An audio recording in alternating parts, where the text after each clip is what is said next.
Ya, jadi beberapa hari ini viral sebuah video yaitu tentang keranda terbang.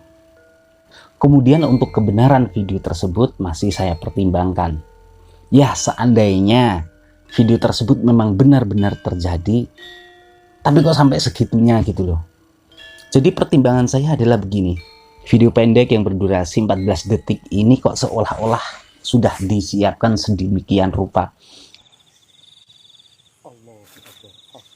Apa sih bang? Bang, apa sih bang? La ilaha illallah. Oh, astagfirullahaladzim, la ilaha illallah. Keranda. Zoom. Oh, keranda, Allah. Karena apa? Karena yang jelas untuk kejadian keranda terbang ini sangat langka. Sedangkan di dalam video tersebut seolah-olah si aktor ini sudah siap dengan kameranya itu. Ditambah lagi posisi antara keranda terbangnya berikut dua orang yang ada di kamera. Ini kenapa seolah-olah jaraknya sudah diatur. Jadi ketika ada keranda, dia sudah pegang kamera.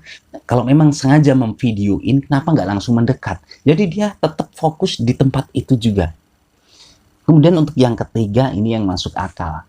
Jadi begini, salah satu sudah nge-shot keranda terbang, yang satunya seolah-olah bingung ada apa.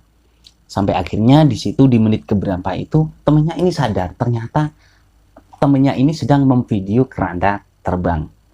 Lucunya untuk orang yang kedua, ini dia langsung teriak begini, di zoom. Sekarang pertanyaan saya adalah, seperti apakah sikapnya orang panik? Terlebih melihat keranda terbang. Apakah mungkin saking siapnya kemudian dia sempat berpikir untuk mengatur kamera sedemikian rupa bahkan sampai bilang di zoom. Kayaknya kan nggak mungkin. Karena yang saya tahu orang yang bertemu hantu, melihat hantu ataupun melihat kejadian-kejadian yang di luar nalar, kebanyakan orang ini dia akan tertegun, dia kaget, dia shock, bahkan untuk bicara saja susah. Meskipun susah bicaranya ini hanya beberapa detik, tapi di sini dengan gamblangnya justru malah meminta untuk di zoom, dibuat video. Ini yang perlu dipertimbangkan. Jadi kalau menurut saya pribadi, video tersebut adalah hasil karya konten kreator. Kenapa demikian? Jadi begini, beberapa hari terakhir sudah kurang lebih sekitar 2 minggu ini santer sekali berita-berita tentang lampor ataupun teror gedor pintu. Saat itu video ini belum ada karena diupload baru sekitar 6 hari yang lalu. Hebatnya konten kreator adalah dia bisa membaca situasi, di mana saat itu berita yang menjadi topik trending, topik pembicaraan, dia akan berlomba-lomba diangkat ke permukaan ke media sosial. Sehingga tujuan dia untuk mencari viewers ini sangat mudah untuk didapatkan. Lalu apa alasannya? Tentu saja uang. Didukung lagi di Indonesia ini hampir 80% penduduknya masih percaya dengan hal-hal mistis. Hanya saja orang yang percaya dengan hal-hal mistis tersebut ini mayoritas masih awam akan kemistisan makhluk gaib. Sehingga ketika ada berita-berita yang seolah-olah membuat dia penasaran, ada berita-berita yang menunjukkan sesuatu yang belum pernah dia temui sebelumnya, dia akan mudah kagum. Dia akan heran, dia langsung percaya tanpa mempertimbangkan apakah video yang dia lihat ini real atau hoax.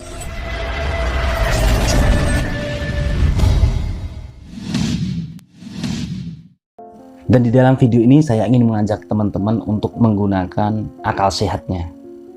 Jadi saat ini Indonesia sedang melaksanakan program pembatasan kegiatan masyarakat. Apakah program tersebut dapat dikatakan berhasil? No. Hanya beberapa persen.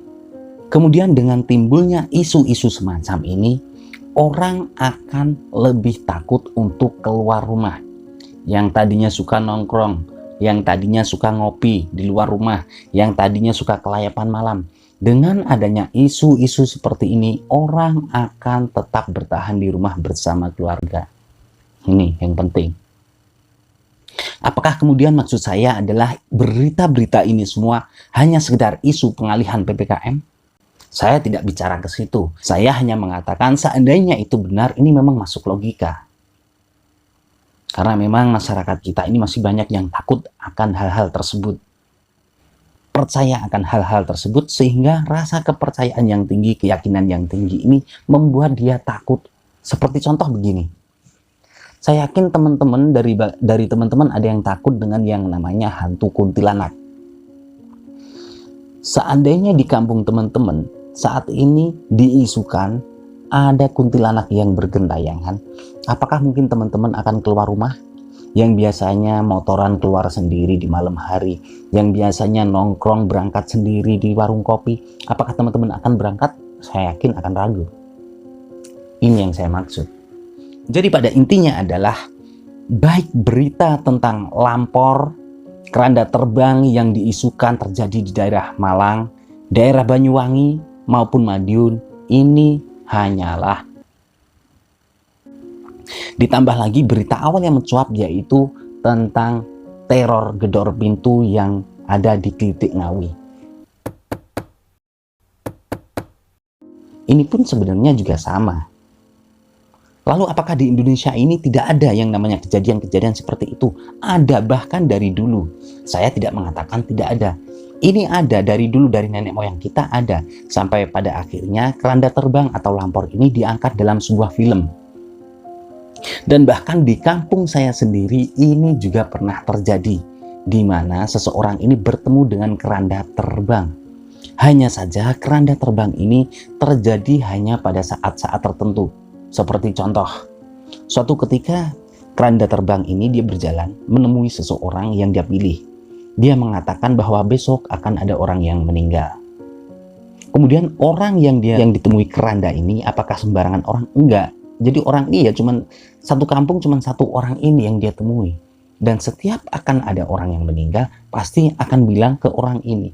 Keranda itu datang, entah itu keranda gaib atau asli. Wallahu alam, saya tidak tahu. Yang jelas saya mendengar beritanya langsung dari yang bersangkutan.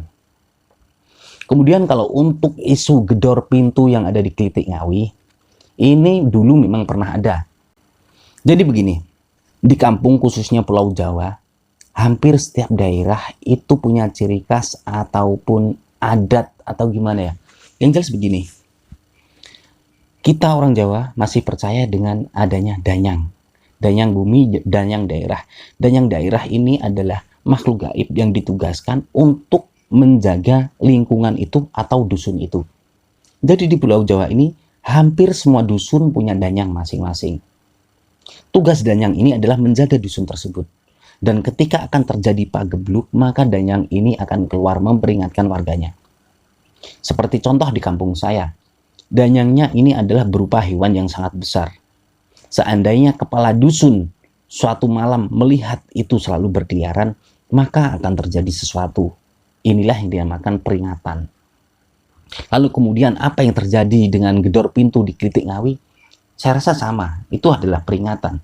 Jikapun berita yang beredar di situ adalah katanya setiap pintu digedor jangan dibuka. Seandainya dibuka, salah satu anggota keluarga akan mati. Ini hanyalah isu. Kemanakah arah isu ini? Oke, saya gambarin begini. Satu keluarga sampean terdiri dari 4 anggota. Bapak, ibu, anak, dan anak yang satunya lagi. Biasanya bapak dan anak yang besar ini selalu keluar rumah kalau malam. Sehingga yang di rumah hanya ibu dan adik kecil. Dengan adanya isu seperti ini, mungkin si bapak tidak akan takut, dia tetap keluar. Tapi untuk 2 anggota, si ibu dan si anak, dia akan ketakutan di rumah sendiri. Sehingga meminta bapak dan anak pertamanya ini tetap di rumah, tidak keluar dari rumah. Jika teman-teman sudah tahu arah dari pembicaraan saya ini, berarti Anda adalah smart people. Saya Kang Zi, dari lereng Gunung Lawu. Wassalamualaikum warahmatullahi wabarakatuh.